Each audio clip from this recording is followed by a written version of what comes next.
So today we're going to continue our discussion of The Hunger Games because it's really an excellent movie to look at to ease into this 3-act, 8-sequence structure of filmmaking.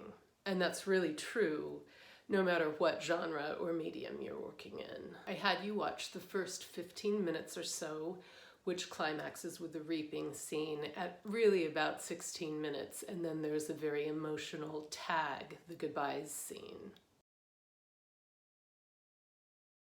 Now we're going to go on to the second 15 minutes of the movie, sequence 2, which will generally climax at about 30 minutes into the movie, and that's the end of Act 1. So now we're starting to break down this movie in terms of the 3-act, 8-sequence structure of filmmaking. For decades, movies were written and edited in sequences, or you could call them segments, of about 15 minutes each. And they mostly still are. So a 2-hour movie is generally going to have how many 15-minute sequences? I know, math, but if I can do it, you can. Yes, a 2-hour movie is going to have 8 15-minute sequences. I just want to add that 15 minutes, that's approximate. They can be longer, especially in the first act, and we're going to see that in The Hunger Games.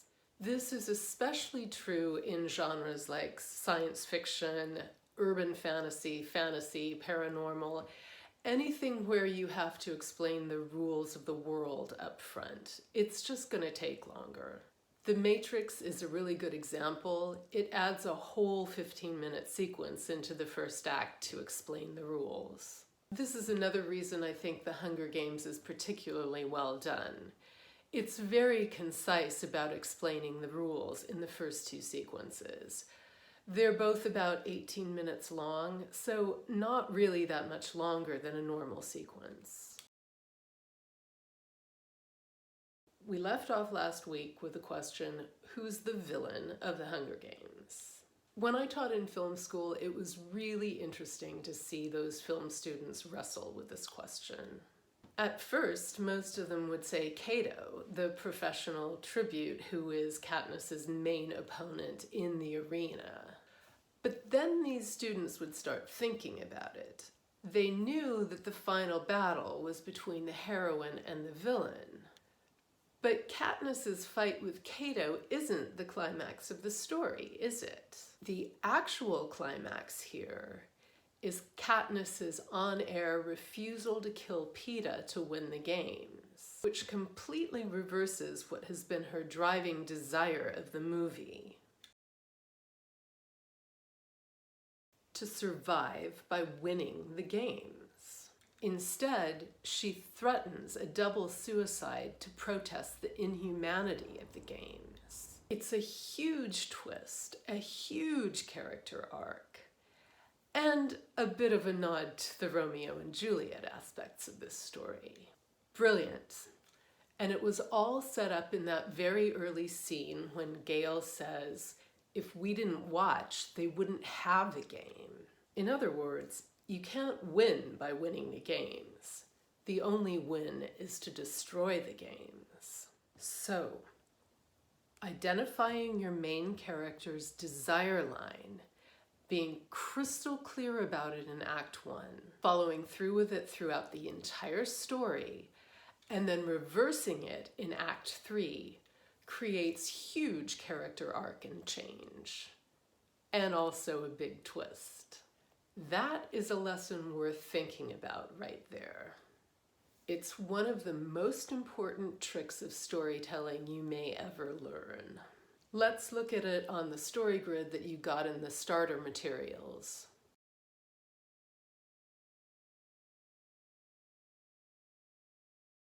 Now, there's a lot more to story structure than that, but just that right there is pretty damn useful.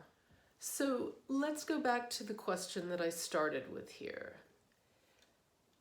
If that's the final battle, Katniss's refusal to play the games, then who's the real villain of the Hunger Games?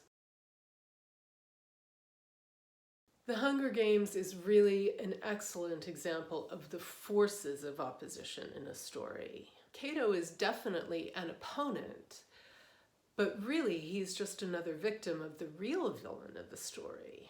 The real villain is the brutal, oppressive government of Panem. President Snow is another opponent. He's definitely a representative of that government, but he didn't start the Hunger Games. Snow is just another tool of this dystopian society. Society as villain is pretty standard for dystopian stories and science fiction too. Actually, every representative of Panem is an opponent. And again, in sequence 1, Gale refers to this complicity when he says, if we didn't watch, there wouldn't be a game. And by the way, that's called a plant or a setup that pays off in the final battle when Katniss refuses to play. The only non-opponents in this story are the active resistors, like Cinna and Gale and Rue. And I'd say that's a pretty accurate depiction of where we are today. Now, the next key story element that we want to discuss in the Hunger Games is the Into the Special World scene. But what I want to do is combine that with the discussion of sequence 2. So we're going to stop now so you can go and watch sequence 2, which is about the next 18 minutes of story. It ends at 36 minutes in. And here are some questions for you to think about. What is the Into the Special World moment here? Or is it a full scene?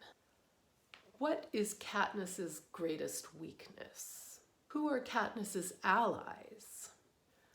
Are there any ambiguous allies, what John Truby calls opponent allies? Who is Katniss's mentor? Are there more than one? Can you identify some of the visual references the storytellers are building on here in props and costumes and set design? What is the climax of Act 1, which is also the climax of sequence 2? And of course, you want to be asking yourself the same questions about your story.